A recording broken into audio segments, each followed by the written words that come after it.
Good morning, students.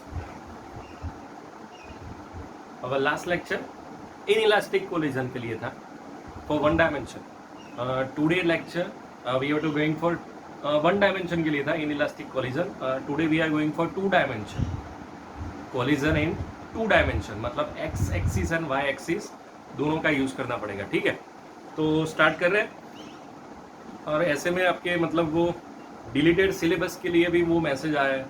ठीक है, तो एक काम करते हैं, उसके लिए एक अलग लेक्चर ही रखेंगे हम अपना. ठीक है, जिस लेक्चर में मैं आपको पेज नंबर के साथ, टॉपिक के नंबर के साथ कितना पोर्शन कैंसिल है वो सब हम डिस्कस करेंगे उसमें, अगर ऐसा हो. ठीक है, with in next lecture most probably.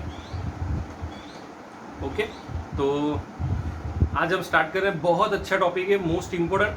तो वो ओके, वन मोर थिंग, चाहे जो भी पोर्शन डिलीटेड हो हमें करना है. वो मैंने पहले भी आपको बोला था, जब अनाउंस नहीं होता उससे पहले भी हमें सब कुछ करना है. ठीक है, क्योंकि उसमें से बहुत सारे टॉपिक ऐसे जो 12th में आएंगे, या 12th में नहीं आएंगे तो कॉलेज में जाके आएंगे. ओके, तो आपके कॉन्सेप्ट क्लियर होने चाहिए. Your concept should be clear for each and every topic. Okay, so we have to going for all the topic. हम सभी के सभी टॉपिक करने वाले हैं. ठीक है, तो ध्यान रखना उसमें. आज का टॉपिक बहुत अच्छा है, बहुत मजा आएगा आपको. स्टार्ट कर रहे हैं हम कॉलिजन इन टू डायमेंशन.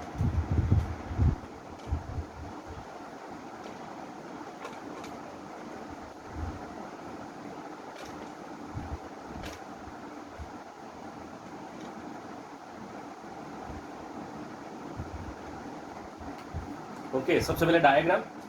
तो डायग्राम ड्रॉ करना पड़ेगा क्योंकि टू डायमेंशन है इसलिए.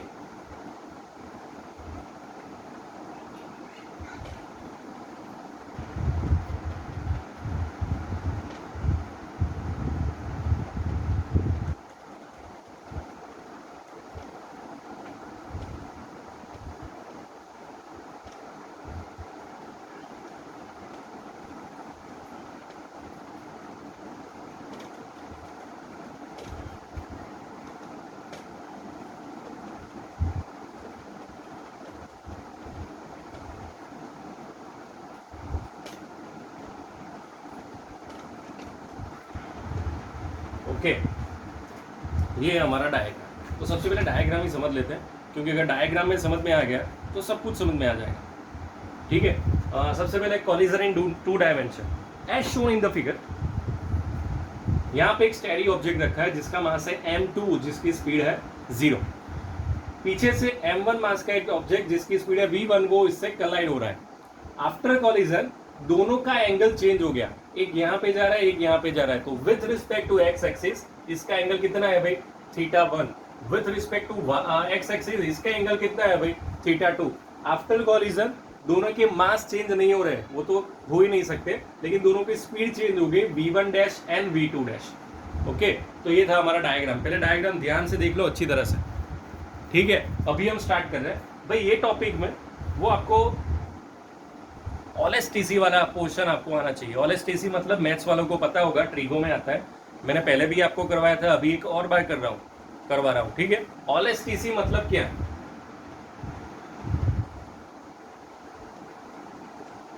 टोटल 3 होती है लीगली, साइन, टेन, कॉस.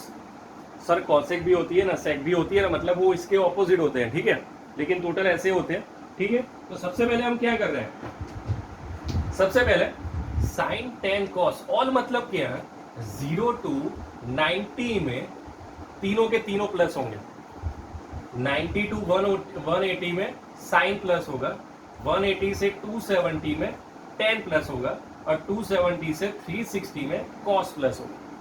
तो ये कॉन्सेप्ट यहाँ पे यूज करना है हमें. सपोज कि इसको मैं सेंटर काउंट करूं. ओके, तो अभी यहाँ पे क्या हो जाएगा, OLS-TC. ठीक है, तो ये ध्यान रखना अभी. डन. चलो तो स्टार्ट कर रहे हैं. सबसे पहले एक्स एक्सिस की बात करें, उसके बाद वाई एक्सिस. तो चलो सबसे पहले for x axis, before the collision. भाई बिफोर द कॉलिजन इसकी स्पीड 0, तो बचा सिर्फ ये. डन. आफ्टर द कॉलिजन एक ऑब्जेक्ट यहाँ पे, एक ऑब्जेक्ट यहाँ पे, तो यहाँ पे मैं लिख रहा हूँ m1v1 dash cos theta 1, m2v2 dash cos theta 2। लेकिन अभी साइन देखते हैं कि साइन क्या आएगी इसमें। चलो भाई, सबसे पहले ऊपर वाले पोर्शन में cos प्लस, तो भाई ये प्लस में आएगा। नीचे वाले पोर्शन में भी c प्लस, तो यहाँ पे दोनों प्लस में ही आएंगे। मतलब ये हमारा फर्स्ट इक्वेशन, इक्वेशन नंबर 1। अब क्या कर रहे हैं, y एक्सिस के लिए। भाई चैप्टर 4 में आपको बताया था उस तरह से कि अगर हम x एक्सिस यूज कर रहे हैं तो ऑलवेज क्या आएगा, कौन सा कंपोनेंट, cos थीटा। और अगर हम y एक्सिस यूज कर रहे हैं तो ऑलवेज कौन सा कंपोनेंट आएगा, sin थीटा। ठीक है, तो अभी y एक्सिस के लिए, चलो भाई, तो y एक्सिस के लिए यहाँ पे ध्यान रखना m1v1 dash sin theta 1, m2v2 dash sin theta 2। अभी यहाँ पे सबसे पहले ऑब्जेक्ट 1 यहाँ पे, ऑल मतलब sin प्लस, ऑब्जेक्ट 2 यहाँ पे c लिखा है मतलब साइन माइनस हुआ है, तो ये माइनस हो जाएगा। Confirm, sorry, okay. तो ये आपका आंसर हुआ, x एक्सिस के लिए ये आंसर, y एक्सिस के लिए ये आंसर। किसका, law of conservation of momentum, इसके लिए law of conservation of momentum. और अभी हम यूज कर रहे हैं काइनेटिक एनर्जी, तो वो तो नॉर्मली है बिफोर कॉलिजन आफ्टर कॉलिजन, तो यहाँ पे ये आएगा और यहाँ पे ये आएगा।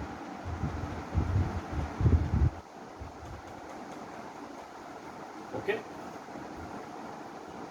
तो ये आपकी थियरी, बस इतनी ही है सर। इतनी छोटी सी थियरी, यस बहुत छोटी सी थियरी है, लेकिन इंपॉर्टेंट बहुत है। ओके, 3 मार्क का टॉपिक है। ओके, और उसके न्यूमेरिकल भी बहुत अच्छे हैं। ओके, इसके न्यूमेरिकल जो रेगुलर एनसीईआरटी या रेगुलर जो हम करेंगे वो भी, और उसके जो जेडबल नीट बेस के न्यूमेरिकल है वो भी बहुत अच्छे, मज़ा आएगा, बहुत मज़ा आएगा। ओके, तो क्या करना है, सबसे पहले ये डायग्राम ड्रॉ करना है, फिर कथा लिखनी है।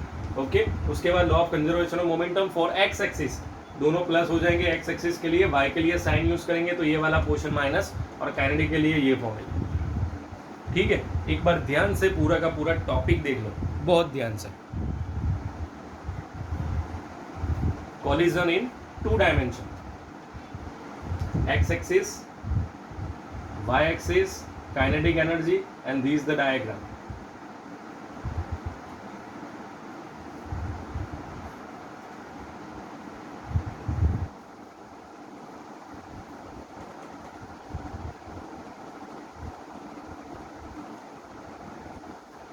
ओके, अभी इसके ऊपर एक न्यूमेरिकल करना है, बहुत अच्छा न्यूमेरिकल, सुपर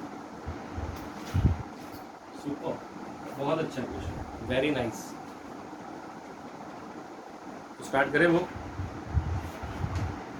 एक बार देख लो जल्दी से, फिर स्टार्ट कर रहे हैं।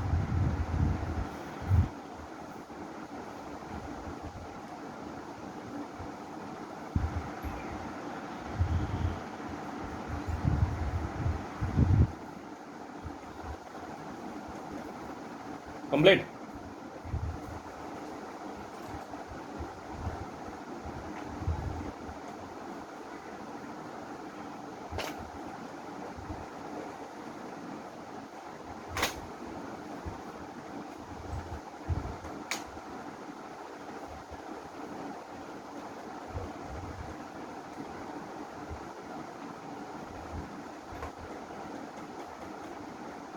ओके स्टार्ट कर रहे हैं। वो इसके बेस ऊपर ही है पूरा न्यूमेरिकल, जो अभी हमने फॉर्मूला यूज की थी ना उसके ऊपर है। आपको फॉर्मूला याद है कि भूल गए? याद है ना फॉर्मूला, बस तो उसके ऊपर ये पूरी फॉर्मूला। ठीक है, स्टार्ट कर रहे हैं। ओके, लास्ट में हमने क्या बोला था, सबसे पहले फॉर्मूला देख लेते हैं। मैं फॉर्मूला लिख देता हूँ यहाँ पे नीचे या कहीं पे इसके ऊपर, m1v1 dash cos theta 1 plus m2v2 dash cos theta 2।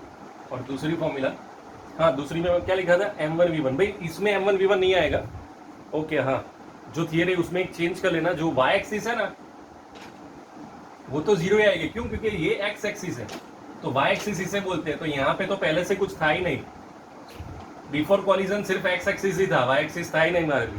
तो यहाँ पे क्या आएगा, 0 equal to m1v1 dash sine theta 1 minus m2 v2 dash sine theta 2। एक ये फॉर्मूला, और थर्ड फॉर्मूला कौन सी, वो काइनेटिक एनर्जी वाली थी वो। ठीक है, तो चलो अभी हम न्यूमेरिकल स्टार्ट कर रहे हैं भाई। Okay,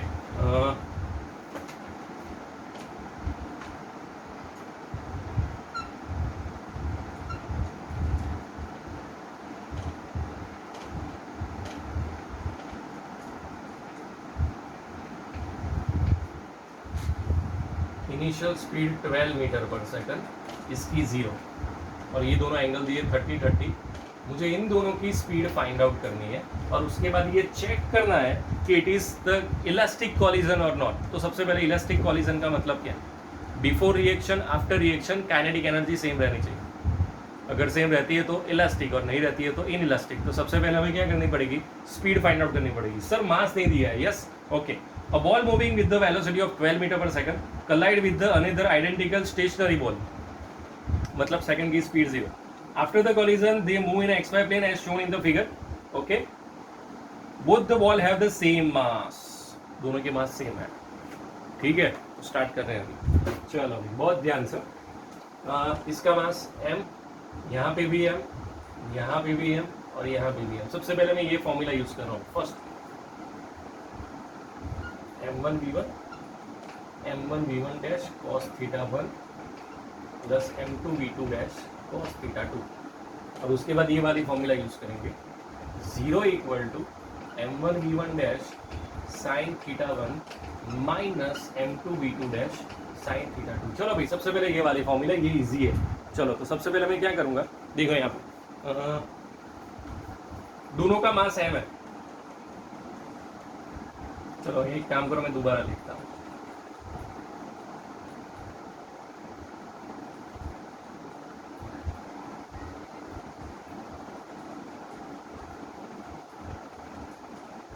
done. अब मैं इसको उठा के यहाँ पे ले जा रहा हूँ, तो वो प्लस में हो जाएगा। अगर प्लस में हो रहा है तो mm कट हो जाएगा, साइन 30 भी कट। उसका मतलब क्या, v1 dash is equal to v2 dash, मतलब ये दोनों सेम हुए। ये दोनों क्या हुआ भाई, सेम हो गया अभी। चलो अभी आगे क्या करेंगे, ये था फर्स्ट इक्वेशन, अभी ये सेकंड इक्वेशन। इसमें हम वैल्यू पुट कर रहे हैं, m 12 m v1 dash cos 30 plus m v2 dash cos 30। भाई हमको ये पता चल गया है कि v1 dash and v2 dash same ही है, तो मैं यहाँ पे क्या करूंगा, v2 डैश की जगह पे मैं यहाँ पे v1 डैश लिख रहा हूँ। तो अभी ये दोनों सेम हो गए, मतलब डबल हो जाएंगे। 12m is equal to 2m v1 dash cos 30। अभी मुझे इसको सॉल्व करना है, तो सबसे पहले mm कट। तो v1 डैश का आंसर क्या आएगा, v1 dash is equal to 12/2 cos 30। cos 30 मतलब क्या, √3/2, तो 2 ऊपर चला जाएगा और √3 नीचे। तो मैं इसकी जगह पे 6 की जगह पे 3 2 जा 6 कर सकते हैं, 6 2 12। ओके, तो मैंने क्या किया, देखो अभी 3/√3 मतलब √3 × 4। So your final answer 4√3 metre per second v1 dash. और वही भी आंसर किसका आएगा, v2 डैश का भी यही आंसर आएगा, क्योंकि दोनों सेम है। देख लो भी पहले शांति से, पूरी मेथड हो।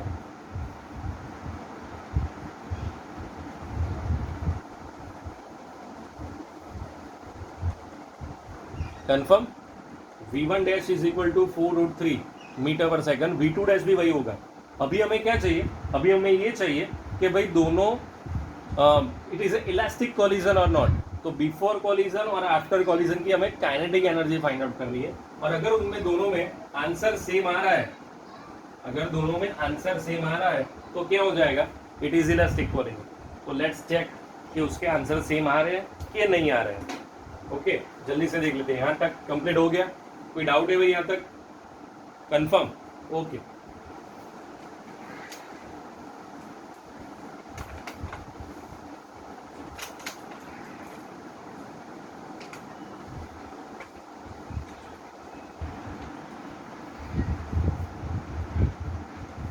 बिफोर कॉलिजन सिर्फ ये था, initial kinetic energy 1/2 mv², 1/2 m v मतलब 12 का square 144 so final answer 72 m, it's a initial.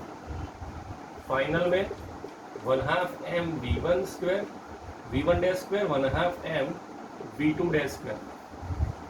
दोनों के मास सेम है, दोनों की स्पीड सेम है, मतलब ये हाफ डबल हो जाएंगे। 1/2 m v डैश स्क्वायर और अब हाफ ऑफ कट, तो मास कितना m और अभी कितनी स्पीड मिली थी मुझे 4√3, 4√3 का स्क्वायर करेंगे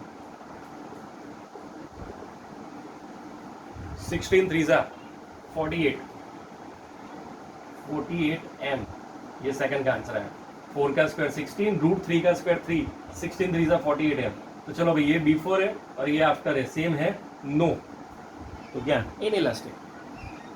तो हमारा आंसर क्या इन इलास्टिक।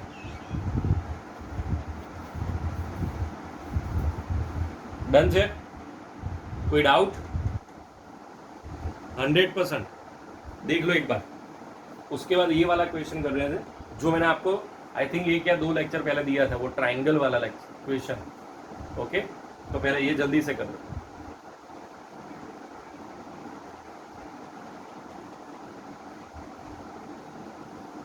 ओके चलो, तो अभी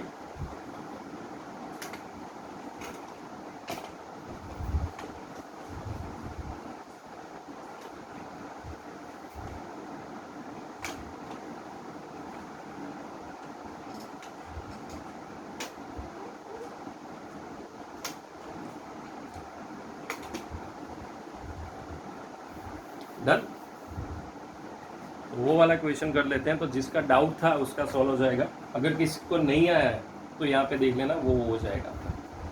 चल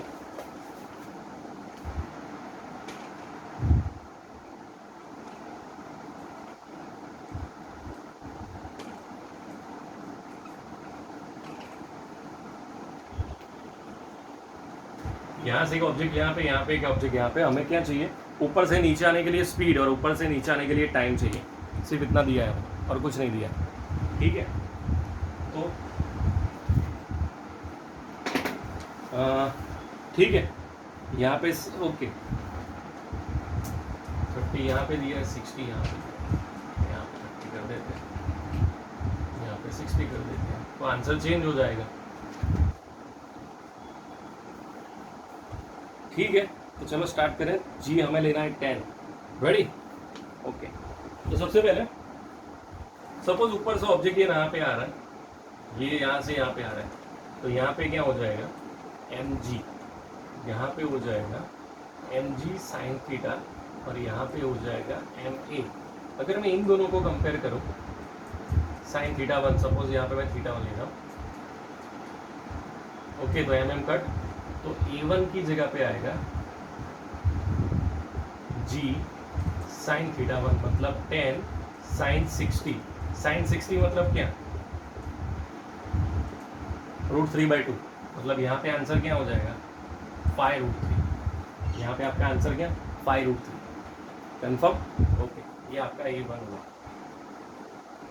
अभी मुझे डिस्टेंस की फॉर्मूला यूज कराओ, d = VOT + 1/2 AT²। भाई ये वाला डिस्टेंस नहीं पता है हमें, तो सबसे पहले हम क्या करेंगे, ओके, मुझे ए बी फाइंड आउट करना है और ए डी फाइंड आउट करना है। चलो मेरे पास ये है 10, ये थीटा है 30 और मुझे ये चाहिए, तो साइन वाला यूज करेंगे ना। अरे यार यहाँ पे 30 था, साइन 30 मतलब 1/2, तो यहाँ पे आंसर क्या आएगा 5 मीटर/सेकंड²। ठीक है, सबसे पहले ये डिस्टेंस चाहिए ना, तो डिस्टेंस के लिए क्या करेंगे हम, साइन 30 = ऑपोजिट अपॉन हाइपोटेनियस, सो AC/AB, तो ये 10 है और ये AB, तो AB का आंसर हो जाएगा 10 1/2, मतलब हो जाएगा 20, मतलब डिस्टेंस कितना हो गया भाई 20। तो अभी ये फॉर्मूला 20 = ये इनिशियल 0 1/2 πt², मतलब ये यहाँ पे 40/5 मतलब 8, तो t² का आंसर क्या हो गया 8, तो t का आंसर क्या 2√2, t का आंसर क्या 2√2 सेकंड। ठीक है, ये सिंगल के लिए। अभी यहाँ पे साइन 60 है, तो सबसे पहले चलो डिस्टेंस फाइंड आउट कर देते हैं। Second part, sine 60 = A C upon A D, मतलब 10 अपॉन ए डी, तो ए डी का आंसर क्या हो जाएगा, A D equal to sine 60 मतलब √3/2, तो 5√3 हो जाएगा ना वहाँ पे।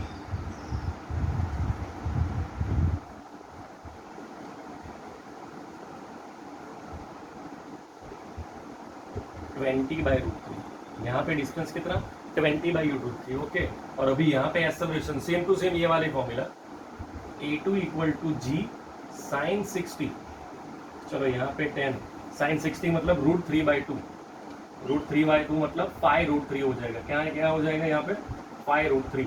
तो यहाँ पे भी एक्सेलरेशन कितना हुआ 5√3 और डिस्टेंस कितना हुआ 20/√3। तो ये फॉर्मूला दोबारा यूज करनी है आपको, ठीक है। तो डिस्टेंस वाली, तो डिस्टेंस कितना हो गया हमारा 20/√3 और यहाँ पे एक्सेलरेशन 5/√3, ठीक है। तो √3 मल्टीप्लाई में चला जाएगा, चेक कर लो एक बार क्या आ रहा है आंसर। दोनों में अलग अलग टाइम आएंगे, ओके। तो क्या पूछा था कि दोनों सेम टाइम में आएंगे, नहीं, दोनों में अलग अलग टाइम आ रहा है, मतलब दोनों सेम टाइम में नहीं आएंगे। सबसे पहले तो चलो वो हो गया। अभी हमें क्या चाहिए, अभी हमें दोनों के लिए स्पीड चाहिए। क्या चाहिए भाई, स्पीड, ठीक है। तो स्पीड के लिए क्या करेंगे, सोचो, स्पीड के लिए क्या करेंगे, acceleration equal to velocity upon time, acceleration equal to velocity upon time, तो velocity equal to acceleration into time. अब ये फर्स्ट के लिए है, तो मैं फर्स्ट के लिए कर रहा हूँ, एक्सेलरेशन कितना 5 और टाइम कितना 2√2, तो हमारा आंसर आया 10√2 मीटर पर सेकंड। ये फर्स्ट का आंसर आया। सेम टू सेम आपको सेकंड के लिए करना है, ये सेकंड के लिए एक्सेलरेशन आ गया, सेकंड के लिए टाइम फाइंड आउट कर दो, तो हमें फाइनली सेकंड की वेलोसिटी भी मिल जाएगी। एक बार ध्यान से देख लेना, बहुत ध्यान से।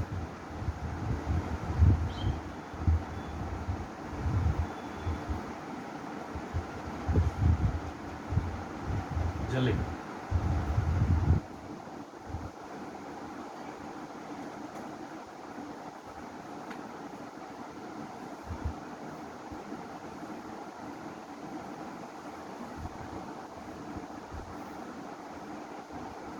कंप्लीट।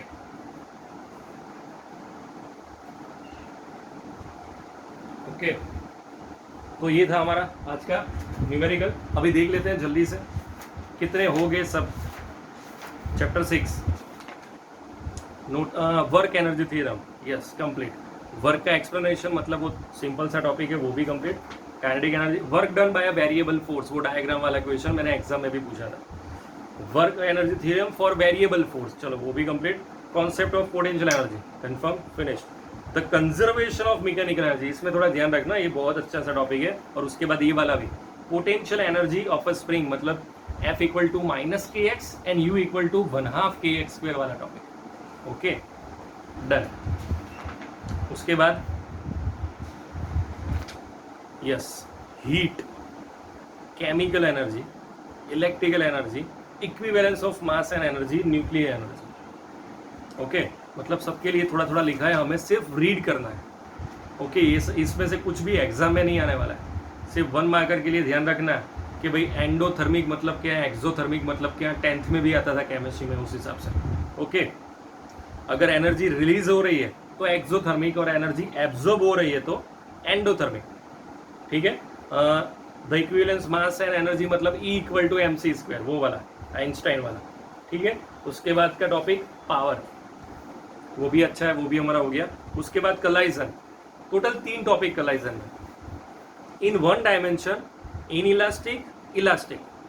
इन इलास्टिक हमारा हो गया 1 डायमेंशन में, अभी इलास्टिक 1 डायमेंशन में बाकी है, ठीक है। और उसके बाद टॉपिक है 2 डायमेंशन, कोलिजन इन 2 डायमेंशन। तो आज हमने वही किया, कोलिजन इन 2 डायमेंशन, ओके, ऑल STC। और उसके ऊपर बेस एक न्यूमेरिकल किया, और एक जो आपके हमने पहले मैंने आपको होमवर्क में दिया था इफ़ यू कैन वाला, वो किया, ठीक है। तो आज के लिए इतना रख रहे हैं हम, ओके। सिर्फ एक टॉपिक बाकी है, तो नेक्स्ट लेक्चर में वो टॉपिक कर रहे हैं, बहुत अच्छा टॉपिक है, वो थोड़ा कॉम्प्लिकेटेड है, लेकिन ध्यान रखना बहुत इजीली हो जाएगा, इतना भी नहीं है।